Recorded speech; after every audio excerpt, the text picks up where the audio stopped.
मेहनत कर पड़ता है जी जान से तपना, तभी पूरा होता है एक बढ़िया नौकरी पाने का सपना। आज बात करेंगे ड्रीम जॉब ड्रीम कंपनी में कैसे मिले। 10 पॉइंट दूंगा, 10 पॉइंट स्टेप वाइज दूंगा। मैं Vivek Bindra, founder and CEO बड़ा बिजनेस डॉट कॉम। उससे पहले 3 सिनेरियो समझिएगा। पहला सिनेरियो, जो काम करने में आपको बहुत मजा आता है और आपको अच्छे से करना भी आता है, लेकिन अगर उसके पैसे अच्छे नहीं मिले आपको तो आप जिंदगी भर गरीब रह जाएंगे। दूसरा सिनेरियो लेते हैं, जो काम करना आपको अच्छे से आता है, उसके पैसे भी मिलते हैं, लेकिन आपको प्यार नहीं है उस काम से, आपको मन नहीं करता वो काम करने को, तो आप जिंदगी भर बोर होंगे। और तीसरा सिनेरियो, जिस काम से आपको प्यार तो है, बाजार में उसकी तनख्वाह भी मिलती है, लेकिन आपको करना अच्छे से आता नहीं है, तो फिर आपको नौकरी नहीं, वो तो खाली एक सपना है, वो ड्रीम जॉब नहीं है, खाली ड्रीम है। सो बात समझते हैं कि 10 पॉइंट क्या किया जाए, एक अच्छे से आपको जॉब कैसे मिले। पहले जिस कंपनी में आप जॉब चाहते हैं, पहला पॉइंट है उस कंपनी के बारे में रिसर्च करो। उस कंपनी का विजन, मिशन, उसकी लीडरशिप, उसके माइलस्टोन्स, उस कंपनी के बारे में पढ़ लिख लो वहां रेज्यूमे भेजते वक्त।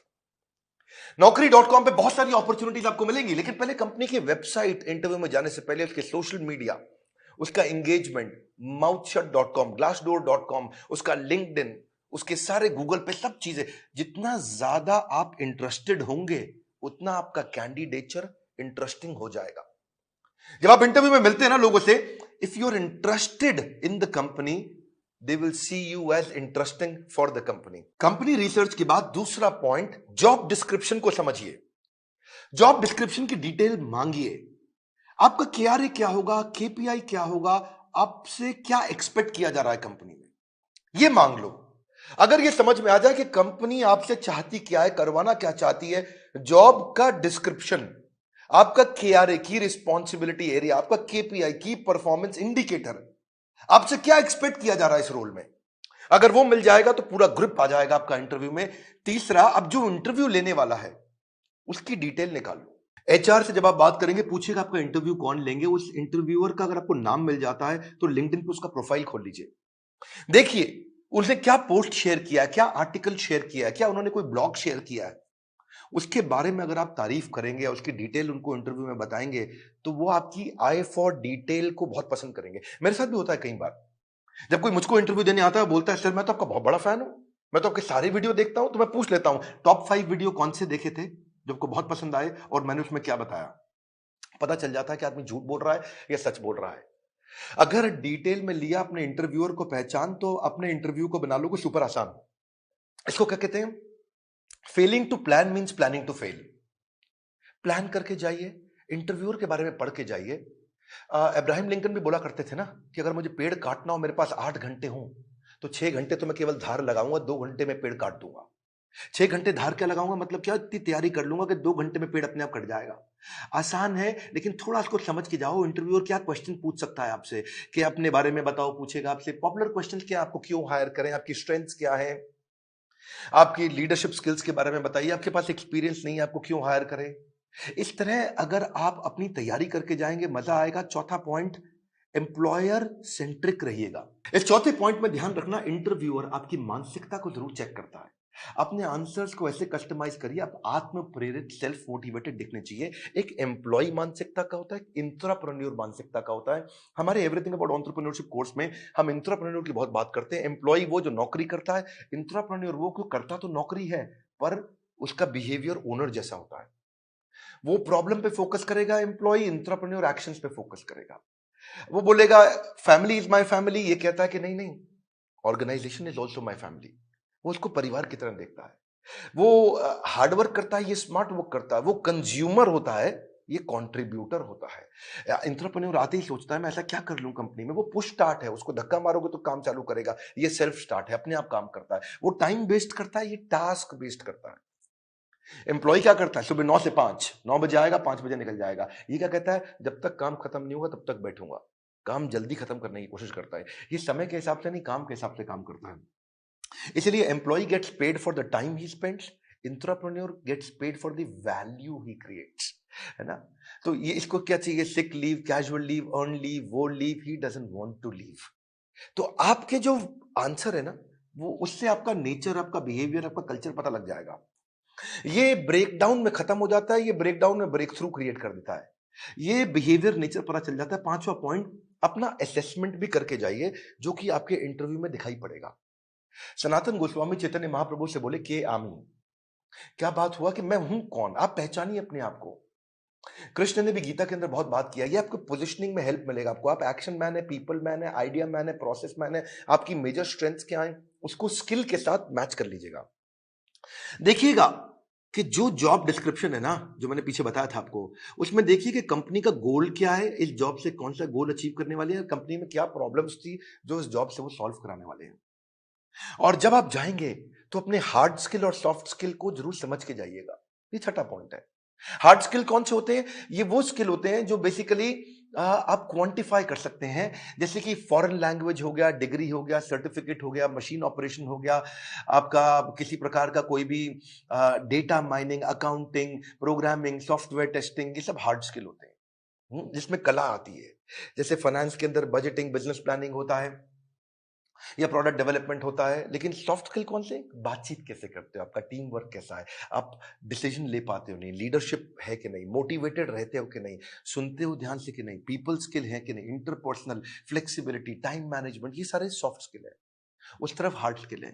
तो पहले से ही चेक करके जाइए, क्योंकि आपका see he who speaks without attentive ear is mute. क्या मतलब हुआ? जो बिना सुने बोलता रहता है, बोलता रहता है, जो बिना सुने बोलता रहता है, वो सबसे बड़ा गूंगा होता है। उसके बोलने का कोई फायदा नहीं है। इसलिए आपकी कम्युनिकेशन में सुनिए ध्यान से कि वो क्या डिमांड है आपसे। इफेक्टिव कम्युनिकेशन में 20% is only what you know, 80% is how do you feel about what you know. कैसे आप उसे कम्युनिकेट करते हैं। सीधे बैठिए, हमेशा स्माइल मेंटेन करिए। ऐसा करके आराम से रिलैक्स होकर के बैठने वाला तो जमेगा नहीं ना। कॉन्फिडेंट और इंफॉर्मेटिव लगते हैं जब आप अच्छा कम्युनिकेशन और सॉफ्ट स्किल मैनेज कर पाते हैं। सातवां है, अब मौका ढूंढिए कि आप भी कोई ऐसा क्वेश्चन करें जिस क्वेश्चन से इंटरव्यूअर को लगे यार ये आदमी बुद्धिमान है। एक बात बताऊं आपको कि knowledge is having the right answer, but intelligence is asking the right question. ज्ञानी व्यक्ति के पास उत्तर होता है, पर बुद्धिमान व्यक्ति के पास प्रश्न होता है। अगर आपने कोई ऐसा प्रश्न किया जिस प्रश्न से वो बहुत इंप्रेस हो सकता है, जैसे आप उनसे पूछिए इस बारे में, इस रोल से आप कौन सी प्रॉब्लम सॉल्व करना चाह रहे हैं, इस रोल के माध्यम से आप कौन सा गोल अचीव करना चाह रहे हैं, इस रोल से आप मेरी परफॉर्मेंस को कैसे इवैल्यूएट करेंगे। कितना पावरफुल आप प्रश्न पूछते हैं, यह भी सामने वाले को इन्फ्लुएंस करता है। आठवां, सैलरी नेगोशिएशन की बात आए तो बहुत जोर मत डालिएगा। अनरियलिस्टिक सैलरी हाइक से सामने वाला समझ जाता है ये केवल पैसे के लिए नौकरी करने आया है, ये वैल्यू नहीं क्रिएट कर पाएगा। इसलिए वैल्यू क्रिएशन पे फोकस करिए, वैल्यूएबल अपने आप आएगा। मैं इसमें आपको हमारे जो दूसरे डायरेक्टर हैं संजय कथोरिया जी, इनका आपको 2015-16 का एक्सपीरियंस शेयर करता हूं। एक बार ये श्रीलंका में एक कंपनी के चेयरमैन के पास इंटरव्यू देने गए और कंपनी के चेयरमैन ने एक ही बात पे इनकी मर्जी की सैलरी दे दी।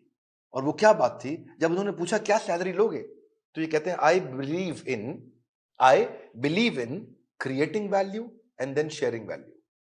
क्या मतलब हुआ इसका? कि मैं पहले 100 दिन आपके लिए वैल्यू क्रिएट करूंगा, अगर वैल्यू क्रिएट हो गई बढ़िया, तो उसके बाद आप उस वैल्यू को शेयर कर देना मेरे साथ, तब आप तनख्वाह मेरे हिसाब से दे देना। अभी आपको जो समझ में आता हो आप दे सकते हो मुझे, लेकिन मैं वो काम करके दिखाऊंगा, वो वैल्यू क्रिएट करूंगा, तब मैं वैल्यूएबल डिमांड करूंगा। Create value then share value. ये बात सामने वाला इतना इंप्रेस हुआ, बोला कोई बात नहीं, 100 दिन की बात की है, आज ही बता दो क्या तनख्वाह लोगे। जब आप वैल्यू क्रिएट करने पे फोकस करते हो, पहले कहते हो मैं वैल्यू क्रिएट करूंगा, बाद में अपना शेयर लूंगा, इससे सामने वाले को आप पे बहुत कॉन्फिडेंस आ जाता है। सैलरी नेगोशिएशन पे बहुत फोकस मत करिए, मेन मुद्दा समझिए, वैल्यू क्रिएशन पे फोकस करिए। सैलरी नेगोशिएशन अपने आप हो जाएगी जब वैल्यू क्रिएशन का सामने कॉन्फिडेंस आ जाएगा कि आप करके क्या दिखा सकते हैं जॉब में। 9वां पॉइंट, अपने रेज्यूमे पे ध्यान दीजिएगा। ये हालांकि मैं थोड़ा पहले भी बता सकता था 9वां पॉइंट, पर ध्यान रखिए अपने लाइवली और एक्शन ओरिएंटेड वर्ड लिखिए। रेज्यूमे लंबा मत बनाइए, 6 पेज 8 पेज 10 पेज का, क्योंकि जो रिक्रूटर होता है या जो इंटरव्यूअर होता है वो उसके पास ज्यादा समय नहीं है देखने के लिए। बुलेट पॉइंट्स में लिखिए ताकि मैक्सिमम चीजें कैप्चर हो जाएं कम समय में। सीक्वेंस के अपना एक्सपीरियंस लिखिए, और अगर एक्सपीरियंस ज्यादा नहीं है तो कोई बात नहीं, आपने आज तक जो भी कहीं पे थोड़ा बहुत इंटर्नशिप भी किया तो वो भी डालिए।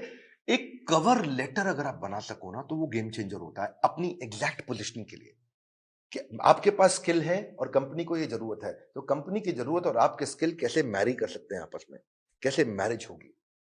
तो एक छोटा सा कवर लेटर आधे पेज का 8-10 लाइन का बना सकें अगर आप तो। रेज्यूमे ऐसा होना चाहिए कि सामने वाले को 20 सेकंड में सारी बात समझ में आ जाए, उसको ध्यान से बार-बार देखो ऐसा, कि क्या 20 सेकंड में समझ में आ रहा है पूरा रेज्यूमे? रेज्यूमे में बहुत डिटेल लिखने में सफलता नहीं है, किसी के पास टाइम नहीं है आज डिटेल में पढ़ने के लिए। पर रेज्यूमे के अंदर जो हायरिंग मैनेजर है, एक सर्वे बताता है वो 6 सेकंड में डिसाइड करता है इसको बुलाऊं कि नहीं बुलाऊं। तो बड़ा इंपॉर्टेंट है, बहुत ज्यादा एग्जैजरेट ना करें, नहीं तो पर्दा फाश हो जाता है बाद में। बोल्ड और क्लियर और इंपॉर्टेंट अचीवमेंट को साफ साफ तरीके से बता सकें, उसी के अंदर एक रेफरेंस लिस्ट भी डाल दें। जो आपकी integrity, work, decision making, punctuality, flexibility के बारे में कोई रेफरेंस पुरानी कंपनी के या कोई बड़े लोग ऐसे हैं जो आपके बारे में कहने को तैयार हो, तो नीचे लिख भी दीजिए कि ये आपको आपके बारे में ये रेफरेंस, मतलब किसी और व्यक्ति, कोई और व्यक्ति भी आपकी तारीफ करने को तैयार है तो उसका नाम, उसकी डेजिग्नेशन, उसका फोन नंबर लिख दीजिए। इससे भी कॉन्फिडेंस आता है। और फिर भी अगर इंटरव्यू में आप जा ही नहीं पा रहे, आपको इंटरव्यू मिल नहीं रहे हैं, तो हो सकता है कि आप अच्छी जॉब साइट्स पे नहीं हो। मार्केट में धक्के नहीं खाने पड़ेंगे अगर आप अच्छी जॉब साइट्स पे जाओगे। इसमें आपको फ्री ऑफ कॉस्ट बहुत सारी अपॉर्चुनिटी मिल जाती है, ऑटो नोटिफिकेशंस मिल जाते हैं, अपने आप नोटिफिकेशन आते रहते हैं, एम्प्लॉयर खुद ही आपके पास आ जाता है अगर आप अच्छी जॉब साइट्स पे जाते हो। इसमें प्रीमियम सर्विसेज भी होती हैं। बड़ी पॉपुलर जॉब साइट्स में shine.com, naukri.com, Times Ascent, Times job और मॉन्स्टर है। लेकिन अगर आप नए हैं तो freshers world, fresherslive.com, Internshala internship पे काम कराती है, या freelancer.com, indeed.com। अगर आप नए हैं तो इन पे जाइए। बेरोजगार खेल रहे हैं स्मार्टफोन पर ताश, ये वीडियो उनको शेयर करें, दिशा मिल सकती है बड़ी खास।